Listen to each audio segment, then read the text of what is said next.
Comment faire du flipping, c'est-à-dire de l'achat-revente avec des NFT. Salut à toi et bienvenue dans cette nouvelle vidéo de Cryptomage. Juste avant d'attaquer le sujet, sache qu'on a un serveur Discord disponible directement dans la description. Tu as juste à cliquer sur le premier lien et hop, on peut discuter ensemble de crypto, de NFT, tout ça. Des sujets plutôt cool et qui sont bien en rapport avec ce qu'on discute sur la chaîne YouTube. Voilà, maintenant on va pouvoir attaquer la vidéo. Concrètement, faire du flipping ou de l'achat-revente sur les NFT, c'est quelque chose de très simple en théorie. Ça revient à acheter un NFT à un prix plus faible et à le revendre à un prix plus élevé. Et toi, tu mets dans ta petite poche, bien grassouillette évidemment, la différence entre le prix auquel tu l'as acheté et le prix auquel tu l'as revendu. Cette différence-là peut être plus ou moins importante en fonction des projets dans lesquels tu investis, en fonction de l'intérêt qu'il y a sur ces projets et en fonction des frais que tu as payés pour pouvoir faire ces transactions-là. À savoir que sur Ethereum, tu vas payer le plus de frais, alors que sur Phantom, sur Solana, sur Tezos ou encore d'autres blockchains, là tu vas réussir à réduire ton coût au niveau des frais. Cependant, il y a moins d'intérêt pour les NFT sur ces plateformes-là, du coup c'est gagnant-gagnant. Enfin, c'est même pas gagnant-gagnant, c'est du coup un risque que toi tu dois choisir de prendre ou non, parce qu'il faut savoir que évidemment les NFT c'est pas comme les crypto-monnaies. Pour vendre un NFT, il faut qu'il y ait un mec de l'autre côté qui se dise « Ah, le NFT que ce bonhomme là essaie de me vendre est plutôt sympathique, à ce prix là en plus je l'achète ». Ah oui, un NFT c'est pas comme une crypto tu vas toujours pouvoir la vendre sur le marché, peu importe sa valeur. Par contre, un NFT, il faut qu'il y ait un mec de l'autre côté de l'écran qui décide de te l'acheter. Voilà, fun fact, peut-être que tu ne le savais pas. La première chose à faire, ça va être de te créer un compte Binance. Alors pourquoi je parle de Binance? Tout simplement parce que Binance, c'est vraiment la plus grosse boîte qui vend des cryptos. Non, c'est pas vraiment ça, c'est Coinbase, normalement. Mais Binance est beaucoup plus sympathique quand tu commences à faire des transactions un petit peu plus compliquées. C'est-à-dire que tu vas d'une blockchain à une autre, que tu veux utiliser des bridges, tout ça. Binance te permet de récupérer de l'argent sur différentes blockchains et ça c'est vraiment très pratique comparé à Coinbase ou Crypto.com qui vont te charger des frais assez embêtants ou alors qui vont même pas pouvoir te permettre de passer d'une blockchain à une autre. Ce qui peut être plutôt compliqué, surtout quand tu fais des choses assez avancées comme du flipping de NFT. Du coup, tu vas donc créer ton compte Binance et tu vas acheter la monnaie qui va te permettre d'acheter ton NFT. En général, tu vas déjà commencer à faire tes recherches. Par exemple, peut-être qu'il y a des projets sur OpenSea qui t'intéressent, peut-être qu'il y a des projets sur Solana qui t'intéressent, ou peut-être qu'il y a des projets sur PaintSwap qui t'intéressent. En fonction de ça, tu vas donc sélectionner la crypto-monnaie que tu as envie d'acheter pour pouvoir acheter ton NFT. Une fois que ça c'est fait, tu vas te créer un wallet MetaMask. Un wallet MetaMask, c'est rien d'autre qu'un outil qui te permet de faire des transactions directement sur la blockchain. Du coup, wallet MetaMask, on a juste à taper sur Google, il te suffit de cliquer sur, alors pas le premier lien justement parce que je ne l'ai, si le premier lien, nickel. Et là donc, en fait, tu vas pouvoir cliquer sur Download et ça te permet d'installer une application. Enfin, pas une application, mais un add-on directement dans Google Chrome ou équivalent. C'est pas forcément être obligé d'être Google Chrome. Ça peut être le fameux Brave, ça peut être n'importe quoi qui est construit sur Chromium. En gros, c'est ça ce qui fonctionne le mieux. Ça peut être Edge, tout ça, voilà. L'intérêt quand tu vas faire ça, c'est tout simplement que tu vas avoir un wallet dont tu possèdes les clés privées. C'est-à-dire que c'est toi qui possèdes les fonds et c'est pas une grosse boîte comme Coinbase, Binance et tout ça qui va posséder les fonds et qui du jour au lendemain peut décider de bloquer tes fonds parce qu'ils en ont envie, parce qu'ils suspectent un blanchiment d'argent ou je ne sais quelle transaction douteuse sur ton compte. Voilà. Pro tips, mets ton argent sur des wallets et sécurise ça avec une clé Ledger ou une clé Trésor, c'est-à-dire un wallet physique qui va vraiment te permettre d'avoir une sécurité plutôt sympathique. Voilà, ça c'est du bonus. Du coup, une fois que tu vas avoir créé ton wallet MetaMask, tu vas transférer tes fonds de ton wallet Binance à ton wallet MetaMask et à partir de là, tu pourras les utiliser directement sur OpenSea ou toute autre plateforme sur laquelle tu as envie d'acheter des NFT. Les plateformes principales étant donc OpenSea, Solanart. Alors, Solanart, non, on essaie déjà de te vendre un faux site. Fais attention, ça aussi, ça c'est un fun fact que c'est bien, c'est pas la première fois que je le signale. Mais il y a des bonhommes qui sont assez méchants, qui vont payer Google pour apparaître en premier et pour faire mettre des scams en premier. Regarde ici, il te suffit de regarder le nom du site web, Solanart. Là, il y a un E là en trop. Ça, c'est un bonhomme qui essaye de t'arnaquer. Hein. Tu cliques pas là-dessus. Ou alors, si tu cliques et que tu te rends compte que tu as cliqué sur le mauvais lien, tu leur donnes absolument aucune information. Tu ne cliques pas et tu ne leur passes pas du tout ta passphrase. Tu vas directement sur le lien, par exemple, solanart.io. Ici également, on avait PaintSwap, du coup, sur la blockchain Phantom, qui existe également et qui était aussi la marketplace principale sur Phantom. On notera également qu'il y a NFTKey qui existe, si jamais ça peut peut-être t'intéresser. NFTKey qui est disponible sur quand même pas mal de blockchains et qui propose des trucs plutôt sympathiques. À toi de regarder qu'est-ce qui te plaît pas en fonction des blockchains, en fonction des frais et en fonction des œuvres d'art que tu vas pouvoir trouver sur ces différentes plateformes.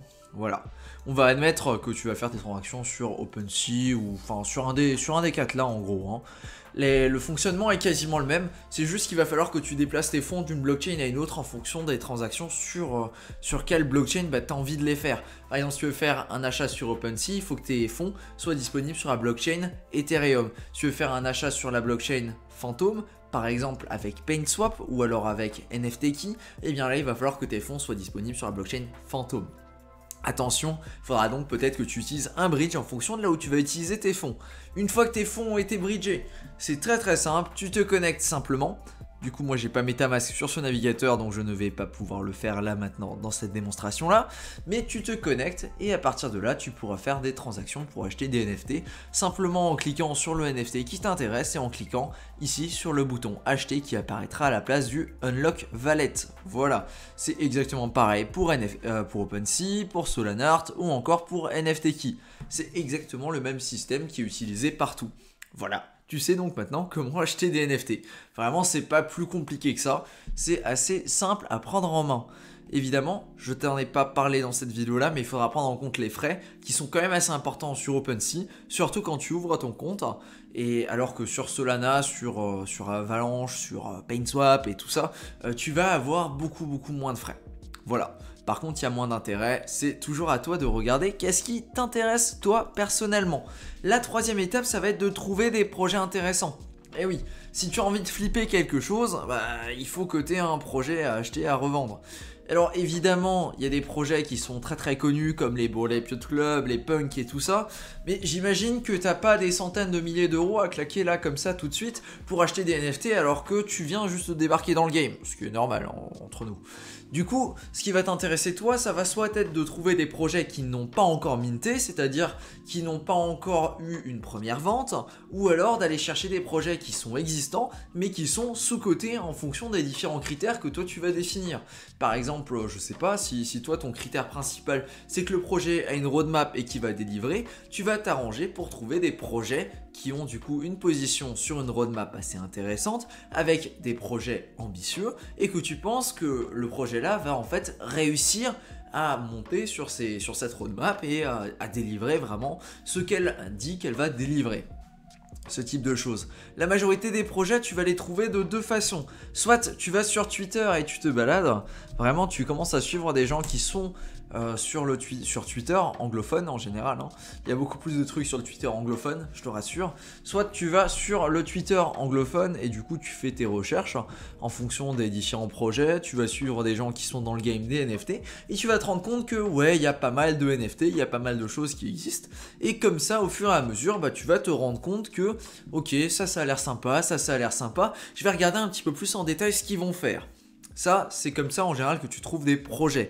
Une autre méthode, c'est tout simplement d'aller sur Rarity Tools, qui est un site qui va te permettre en fait de ranker en fait en termes de rareté les différents NFT, mais qui a une fonctionnalité plutôt sympathique, c'est tout simplement le upcoming. Tu cliques sur upcoming et là il va te dire alors le projet là va minter à ce prix là avec telle quantité à telle heure. Et tu peux t'inscrire, enfin pas t'inscrire, mais tu peux directement aller le minter en fait à l'ouverture, il y a un lien vers le site, vers le Discord, et si c'est quelque chose qui t'intéresse, et tu peux tout simplement cliquer dessus et aller regarder si c'est quelque chose qui te trouve plutôt sympathique. Là par exemple il y a Celestials, que tu peux regarder, c'est un projet qui a minté hier, on peut aller voir leur site, et on peut même aller voir sur OpenSea, parce que me semble que c'est sur Ethereum, oui c'est sur Ethereum, ici du coup ça c'est leur site, est-ce qu'il y a un truc sur OpenSea? Est-ce qu'on peut voir par exemple à quoi ça ressemble? Il suffit du coup d'aller sur OpenSea, de taper Celestials dans la barre de recherche et normalement on devrait tomber dessus. Est-ce que c'est ça la collection officielle ou pas? Peut-être, peut-être pas. Si, ça doit être ça vu que c'est linké. Ok, du coup le projet n'a pas encore fait de reveal, on verra ça un petit peu plus tard dans la vidéo. Qu'est-ce que c'est le reveal et pourquoi c'est intéressant, pourquoi c'est pas intéressant et comment se positionner par rapport à ça. Du coup ouais, Celestials, un sold out, bah du coup j'étais pas sur la bonne collection je pense. Peut-être, peut-être pas, si c'est ça la bonne collection. Du coup on a un floor à 0,09 et voilà, c'est bien cette collection là. Ok.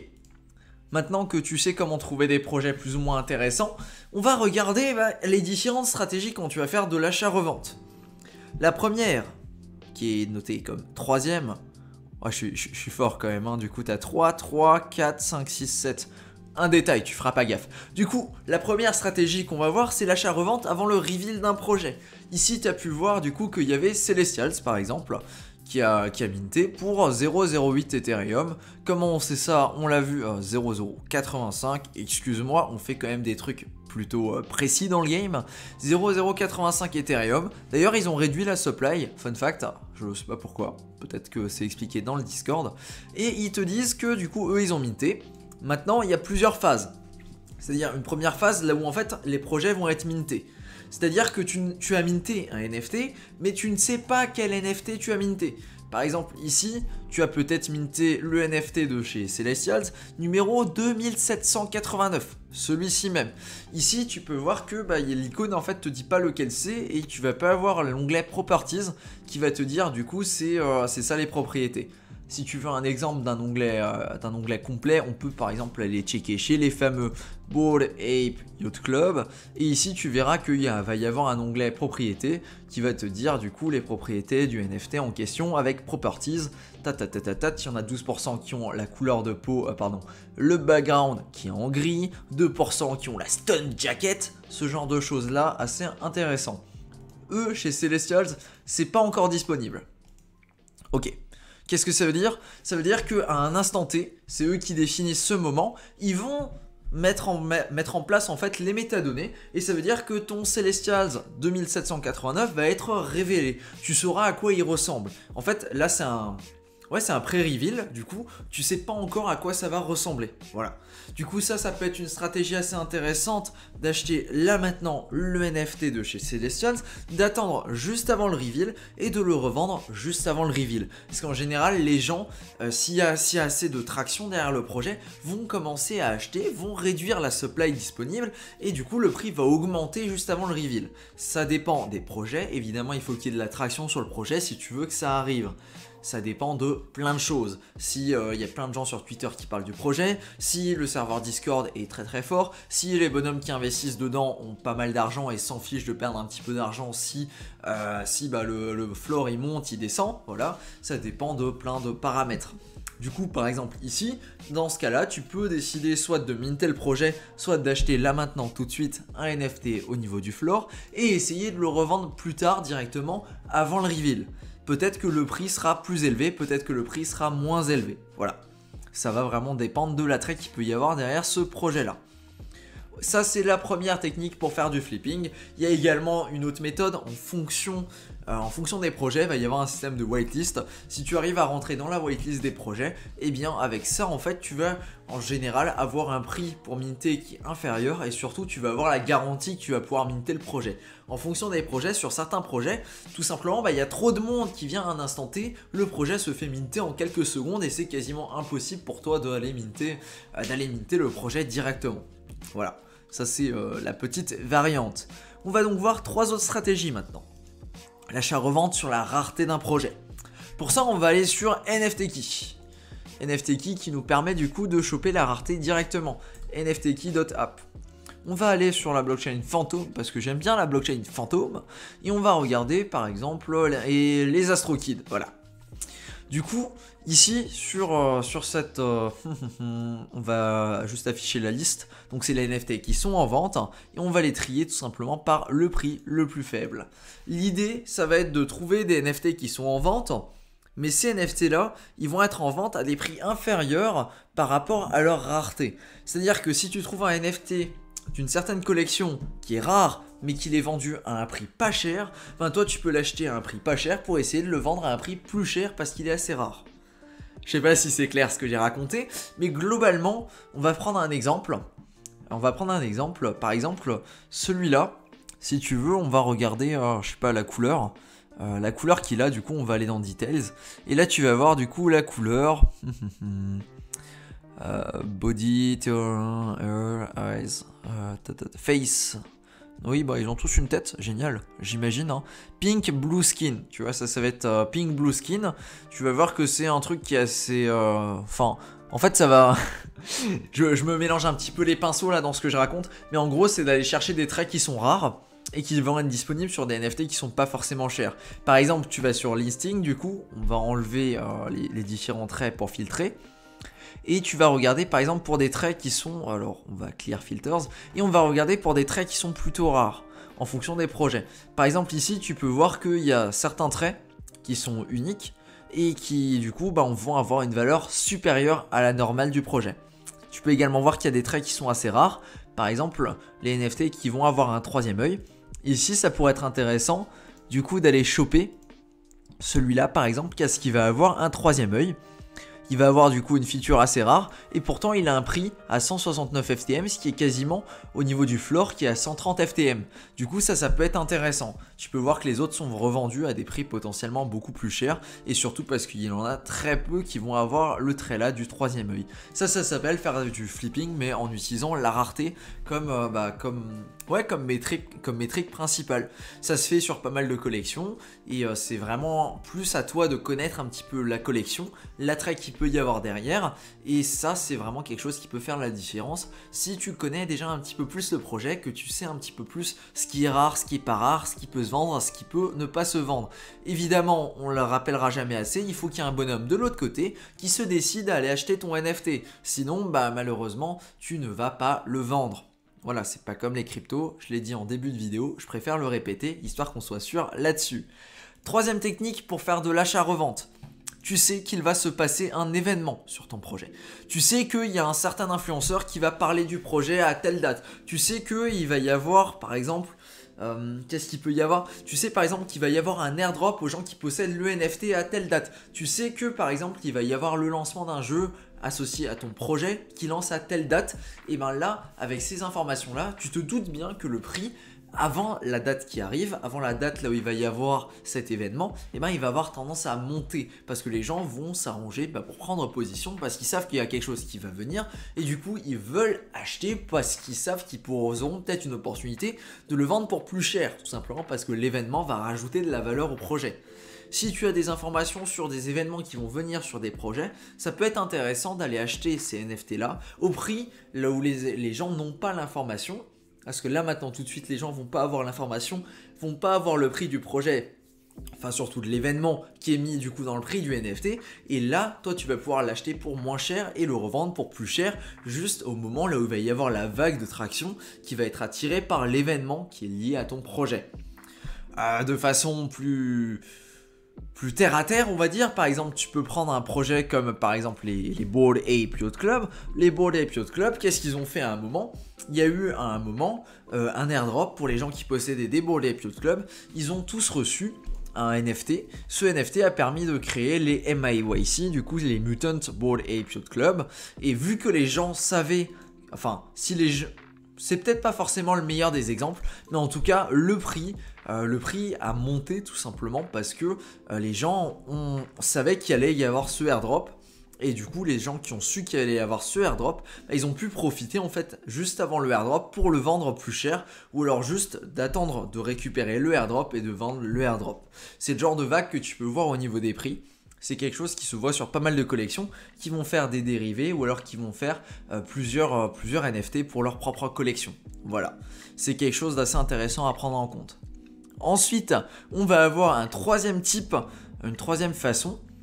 Tu peux acheter un ultra rare, non ça je peux virer, ça c'est pas important. Du coup l'achat-revente long terme, c'est-à-dire que tu vas miser sur une collection qui sur le long terme tu la vois gagnante. Par exemple si tu es capable de miser sur un projet comme The Sandbox ou autre dès le départ, c'est-à-dire dans les premiers mois de sa création et avant qu'il prenne de l'attraction, tu vas t'arranger pour choper une parcelle sur The Sandbox et tu vas revenir peut-être un an plus tard pour pouvoir la revendre largement plus cher. Tu vas pas faire du coup une petite transaction, c'est-à-dire tu vas pas grappiller quelques dizaines, vingtaines, trentaine de pourcents, voire peut-être même un x2, mais tu vas aller chercher des gros pourcentages. C'est des projets qui, si tu arrives à les choper assez tôt, tu peux faire des x10, tu peux faire des x50, c'est quelque chose qui existe. C'est pas si impossible que ça non plus dans les NFT, mais il y a une énorme partie de risque parce que tu ne sais jamais en fait vers ce que le projet va faire exactement et surtout si le projet va commencer à délivrer ou pas par rapport à sa roadmap. Largement là-dessus, les NFT ça reste quand même une partie liée à de la chance. Un projet, même un projet très très bon, peut ne pas avoir assez de personnes derrière qui vont venir le soutenir et du coup qui vont permettre au projet de prendre de la valeur. C'est possible, c'est quelque chose qui arrive. Il y a plein de projets, surtout en ce moment avec le nombre totalement énorme de projets qui lancent, et qui sont très intéressants mais qui n'arrivent pas à avoir assez de personnes derrière pour que le prix monte. Par contre sur le long terme, si ton projet est intéressant et qu'il délivre, au fur et à mesure les gens vont prendre note et vont se rendre compte que ouais, le projet là dont tu m'as parlé il y a quelques mois, ils font des choses et du coup je vais placer mon argent dessus parce que je pense que sur le long terme ils peuvent quand même réussir à quelque chose, même si là maintenant tout de suite le prix ne reflète pas du tout l'utilité du NFT ou alors l'attrait qu'il va y avoir dessus dans un futur proche ou lointain.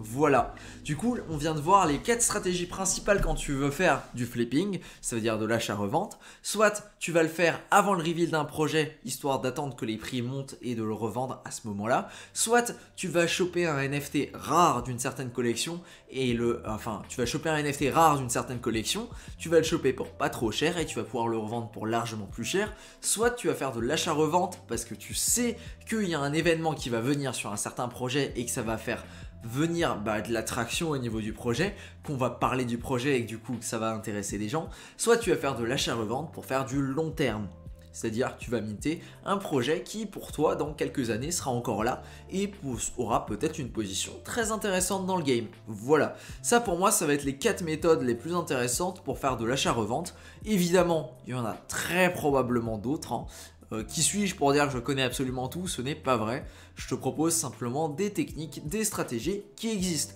Si tu as d'autres choses, n'hésite surtout pas à les partager en commentaire. On peut en discuter soit ici, soit sur le Discord. Merci à toi pour ton attention sur cette vidéo. Sur ce, je te dis à plus. Ciao!